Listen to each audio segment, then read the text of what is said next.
15 জন কর্মরত সেনাবাহিনী অফিসারের বিরুদ্ধে গ্রেপ্তারি পরোয়ানা জারি করা হয়েছে। সেই গ্রেপ্তারি পরোয়ানা জারির পরে সেনা কর্তৃপক্ষ এই সমস্ত অফিসারদেরকে অ্যাটাস্ট করেছে, সেনা সদরের হেফাজতে রেখেছে। আজকে ওই 3টি মামলার নির্ধারিত তারিখ ছিল।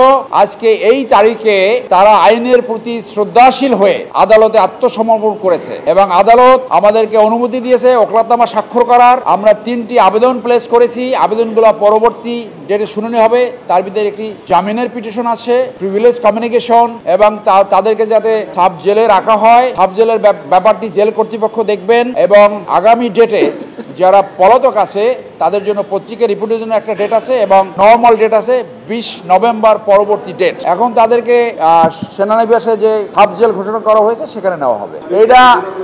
এইটা আত্মসমর্পণ। টেকনিক্যালি প্রসিকিউশন বলেছে গ্রেপ্তার, আমরা বলি আত্মসমর্পণ, কারণ তারা আজকে সকালে স্বেচ্ছায় এখানে আসছে। পুলিশ যে তাদেরকে গ্রেপ্তার করা হয় নাই, অ্যাডমিনিস্ট্রেটিভ সুবিধার জন্য তাদেরকে একটা গাড়িতে আনা হয়েছে।